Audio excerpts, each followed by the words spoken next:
Сәлем баршаңызға. Түрмеден келген қыз 13-ші бөлім. Каналға тіркеліп лайк басып кетіңіздер. Басымды көтере сала жер сипап телефонымды іздеген болдым, бірақ таппадым. Айнала тастай қараңғы ма? Анау бір сығырайған саңлаудан түскен жарық көрінді. Сүйретіліп алып сонда жеттім. Көз ұшындағы үстелде теріс қарап біреу отыр. Аяғының тырнағын қырқып отырма білмеймін, әйтеуір екі аяғын кезек-кезек жинап созады. Мынау менің жігітім ғой деппін іштей күбірлеп. Терезедегі пердеден түнгі қалаға қарап бұл неғып отыр екен. Айтқандай мені бір шапалақпен ұшырып жіберген осы еді ғой. Саусағымды тығып есікті аштым. Қымбат пәтердің ауыр қымбат есігі шиқылдап барып ашылғанда жігітім жалт қарады. Сонан соң атып тұрды да жетіп келіп қолтығымнан демеп менің орнымнан тұрғызды. Мен бейбақ сонда ғана анық көрдім, жігітімнің бет-жүзін көзінен аққан жас тамшылары шайып тұр екен. Оған не дейін өзімнің шапалақ тиген бетім де оңып тұрған жоқ, бір түрлі үйіп қалғандай күйде. Есіңді жиған болсаң менің жаным ауыр. Бірақ пердені ашпа дейді, жайбарақат қана басымнан сипап. Бұл қатыгез қатын мені ұрып соғып тастап, енді дым көрмегендей басымнан сипағанын қарашы. Құрсын өлім дегенің осындай ма екен? Шарт етіп бір шапалақ тигенін білемін, әрі қарай ештеңе есіме түспей тұр. Онан беріде біраз уақыт өтіпті, тіпті түн көрпесін жамылған тастай қараңғы. Адам өлгенде осындай болатын шығар, сірі. Өлді, өштің деп бекерге айтпайды ғой жұрт. Пердені қозғама жаным деп тағы да қайталады. Оны неге айтты десем, анау даладағы жарық шамдарға көз жүгіртсем керек. Себебі бір саусақ сиятындай екі перденің арасына басымыз сыймай түйісіп қалды. Қайтейін, ұйқымнан жаңа оянғандай күйде болған соң, менің де қарағым келді ғой. Оның үстіне бөлменің ішінің жарығын сөндіріп тастаған, жарық дегенің қолда ғана бар. Сонда мен қолымды ербеңдетіп басымды сипаған болдым, оның шаш жинайтын түйрегішімді іздегенім еді. Іздегенің әне, анау үстелде тұр, жаймен барып бет-жүзіңді жуып, шашыңды жинап кеп отыр деп бұйырды. Сүйретіліп барып душқа кіріп айнаға қарасам, сол жақ бетім қызғыш тартып кетіпті, әсте зәрлі шапалақтың зардабы болса керек. Қысқасы жігітім айтқанның бәрін жасап қайта келіп жанына жайғастым. Жаным ау, көзіне үңіліп қарағым келіп тұр.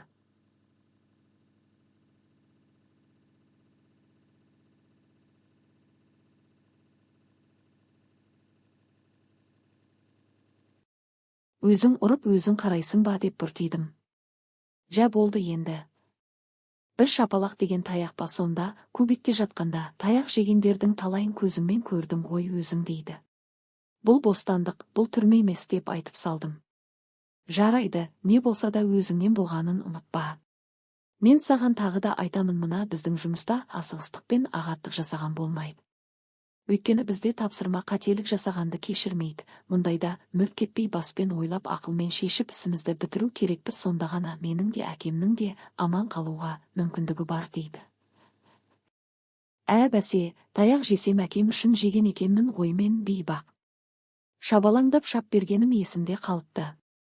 Бірақ бұл кубиктегі төмпеш дегеннің алдында түк емес қой.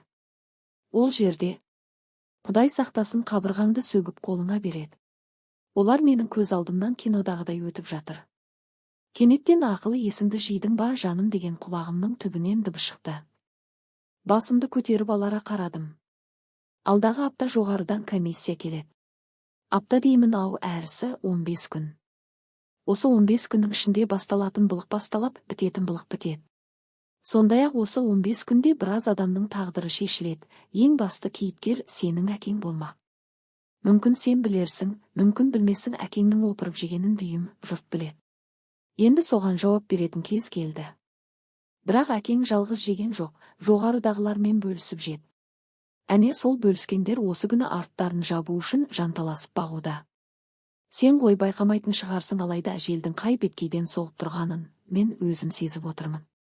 Ал енді мына жерден үңіліп қарашы, анау әне шеткерде тұрған ақ түсті көлікті көрдің бе? Бағандардағы жарығымен жылтылдап тұрған деп сен қара дегендей басын тарта берді. Арасында кішкентай саңлау бар, екі перденің ортасынан көз жүгірттім. Ойбай, рас ау, жігітім айтқандай апақ көлік көз ұшында тұрғаны рас екен. Өзі де қаз қатар көліктер тұратын автотұрақтың шеткісі болып тұр. Көзім алмайтын соқыр емеспін немесе қаусаған кәрі емеспін ғой. Көрдім жаным, көрдім деп басымды бұға бердім. Иә жаным, сен де көлікті көрдің. Енді сол көліктен көз алмай бірер минут қарап отыра тұр, зып беріп кетіп қалмасын. Мен барып екеумізге кофе құйып келейін деген жігітім орнынан тұрып кетті. Саңылау аралақтан тағы да қарадым. Алайда ақ түсті көлік тұрғанын көргенім болмаса, басқа ештеңе байқай алмадым. Онан әріде үлкен жолдан өтіп қайтқан көліктер бар. Шамдары жалақтап жүйткіп жатыр. Құдай-ау, тұрақтағы көлікке телміріп отырғанның несі қызық. Мұндайда көзің талып ішің пысып кетпей ма? Қап ая, қараңғыда құямын деп кофені төгіп алғанын қарашы деп алақанын сипап жігітім жетті. Дәмді ғып қант салып екеумізге 2 кофе әкеліпті. Сол жерде буы бұрқыраған қымбат кофенің иісі мұрынға шапты. Қанша минут қарап отырдым дейді, қолыма чашка ұстатып жатып. Білмеймін, 2-3 минут отырған шығармын дедім. Сонымен не байқадың деп сұрады, бұл тағы да. Көлікті көруіне көрдім, бірақ бөтендей ештеңе байқағаным жоқ деп жауап бердім. Ендеше мынаны ішіп ал, сонан соң мен айтқан кезде тағы да қарайсың деген жігітім кафеден ұрттады. Қара десе жүр рет қараймын, бірақ онан не пайда деп отыра бердім. Осыдан кейін бірер минут тыныштық орнады. Не ол сөйлемеді, не мен сөйлемедім, суыған кафемізді ішіп отыра бердік. Кенеттен бұл жалт беріп сағатына қарады. Сонан соң менің қолыма жармасып, таста, тез қой қолындағы чашканы, сөйтте көлікке қара деп терезе жақтымдады. Бетімді көлегейлеп әрі-бері қарадым, бірақ бір орында тапжылмай тұрған ақ көліктен басқа ештеңе көре алмадым. Жігітім болса, не көрдің, не байқадың деп қайта-қайта сұрап әлек. Ештеңе деп отыра кеттім. Мұны естігенде пердедегі саңылауға ол да үңілді. Арадан бірнеше секунд өтті. Көрдің ба деп тамағымның астынан сыбырлап сұрады. Ой, тоқтап тұршы қане, жақсылап қарайыншы. Әне, көліктің ішінен оттық тұтанып өлесің сәуле көрінді. Ақылды менің көрген боларсың деді сол кезде менің жігітім. Иә жаным, көрдім, әлдекім темекі тұтатқандай болды дедім. О құдай! Бұл деген үнемі темекі сасып жүретін лекар есімді Қаншық болғаны ғой. Ол Қаншықты кубикте отырғанда күніне 3 пәшке темекі сорат дейтін. Нақтырақ айтсам, 10 минуттан жаңасын шығарып түтетіп жүретін. Сол есіме түскенде тұла бойым тұншығып түршігіп кетті. Аяқ қолымнан дәрмен қашты, тілім тас батып байланып қалды. Жігітім болса сөйлеп бастады. Мына көлікте отырған кім екенін ішің сезген болар, айттым емес пе, лекар мұнда жайдан жай келген жоқ. Оны да жоғарыдағылар заказбен жіберді. Бірақ бұл сорлы екеумізді де өлім күтіп тұрғанын білмейтін болар, мүмкін білетін де болар, кім білсін. Енді біздің қайда барсақ та алдымыздан шығатын сол баяғы қорқыттың көрі ой дейді.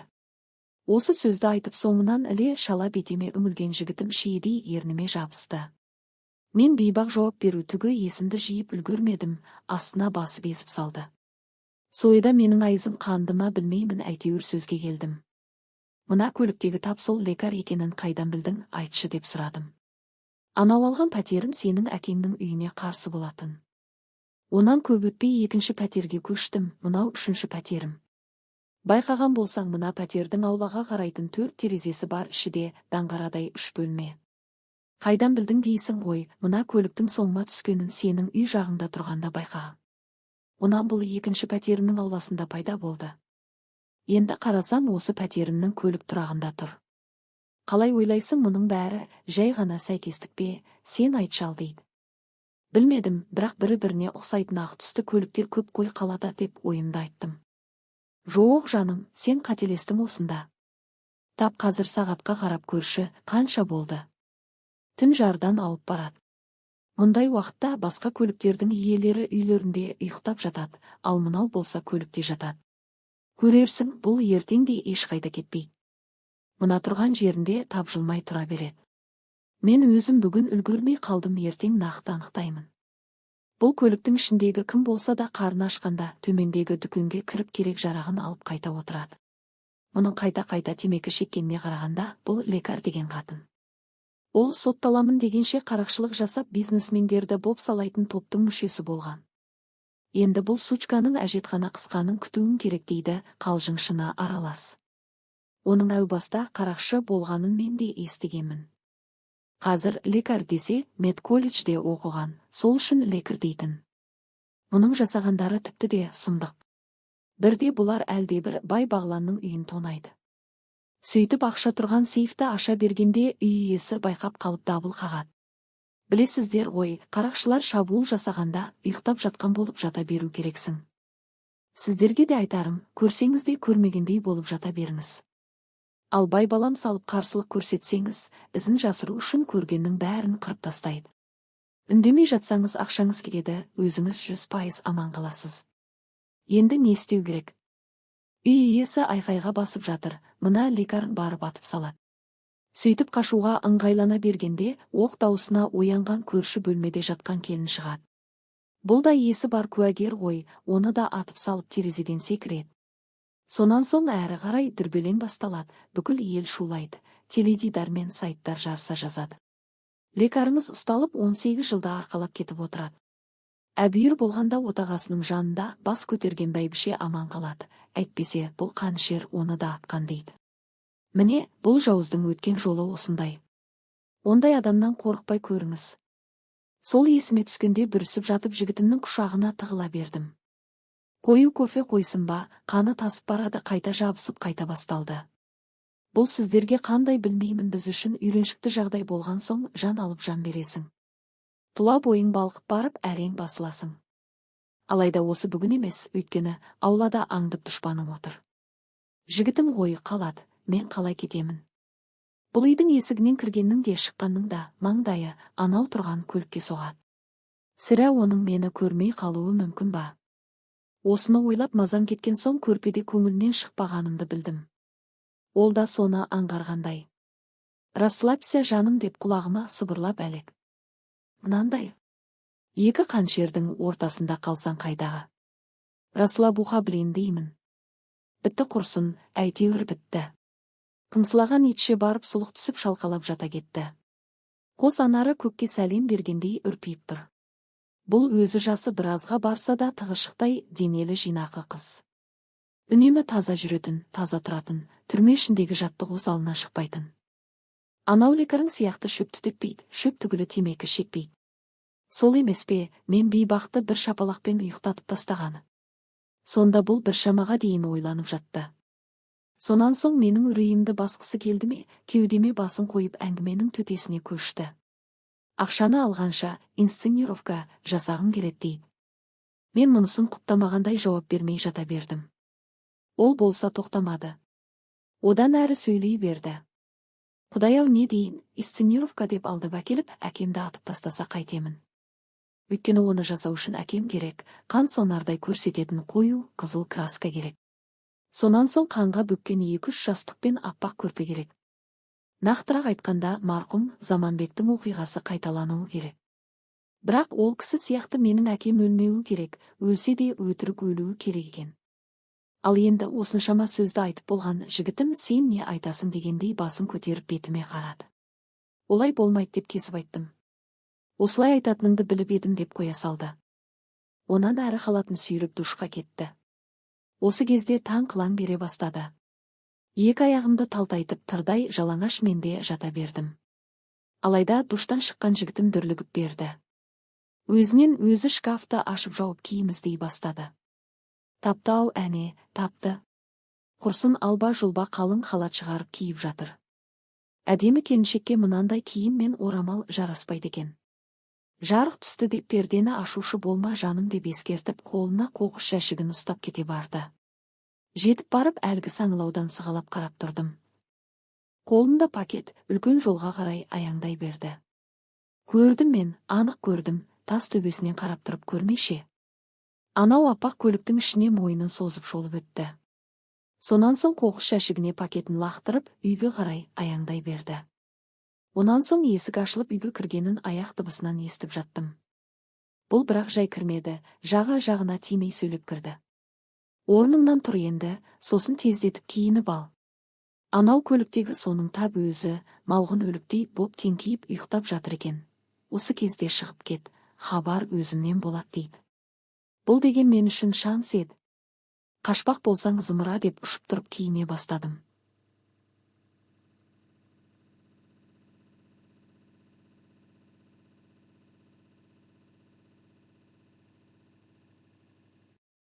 Өзім қорқақ қоян болсам, құйрығыма шыбық тигеннен соң не болсын, көлігімді қыздырып отырмастан бесіп кеттім. Ал енді мұндай таңсәріде қайда барайын, қалған ұйқымды қандырып алайын деп салоныма тарттым. Алайда мен бейбақта қайдағы ұйқы, дөңбекшіп жатып қыздарымды күттім. Осы қыздарым жайлы айта кетейін. Екі салонымда 7 қыз бар. Жастары 20-дан жоғары.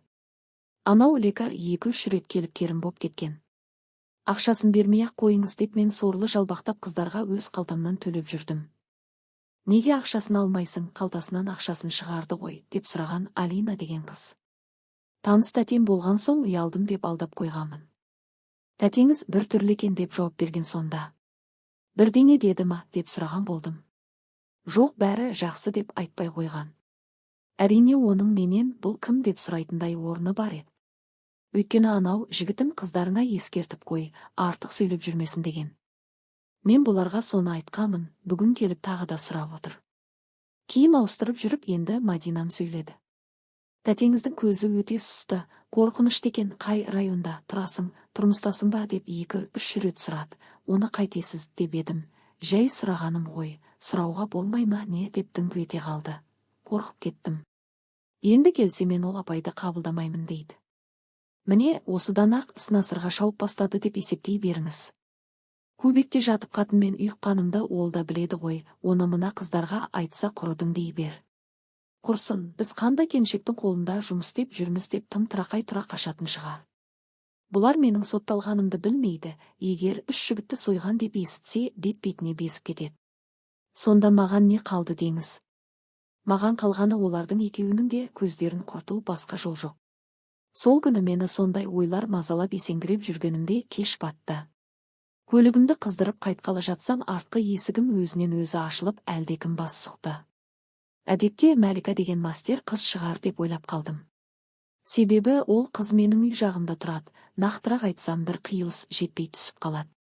Сөйтсем, бұл менің жігітім екен аңдып отырып жетіп келіпті.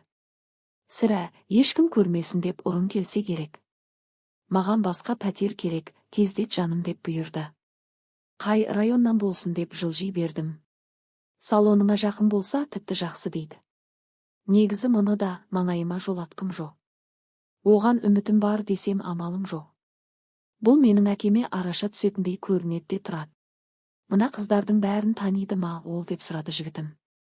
Иә, бәрін таниды деп шынымды айттым. Жақсы болған екен, оған да шүкір деп қуанышым білдірді.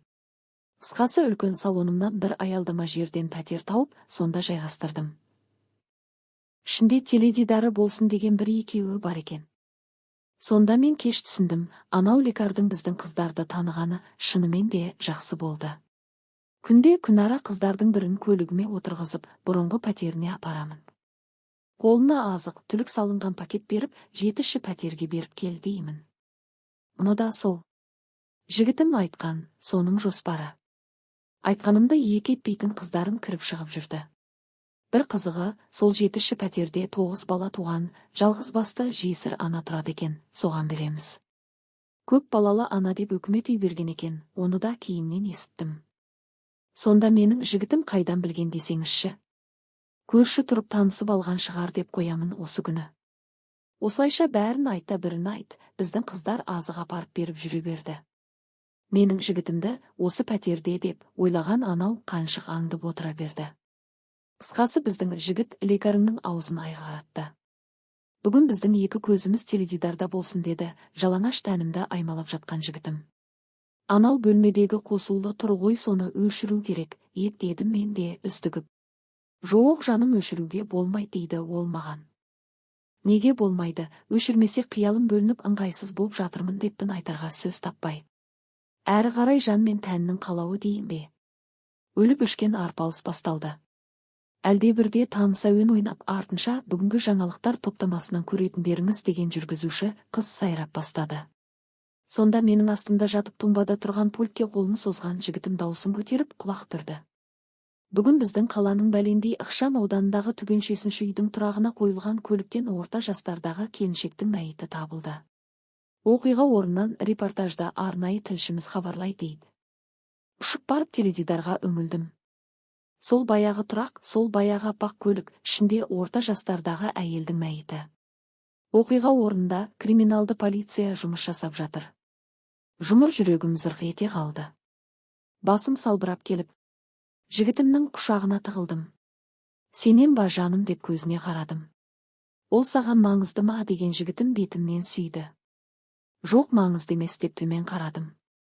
Маған да маңызды емес, маңыздысы ертеңгі хабар болады дейді. Ой, сабаның қаншері. Өзінде келіншекті өлтіріп отырып міз бақпайды ғой, сірі. Нағыз тас жүрек, һәм тасбауыр дерсің.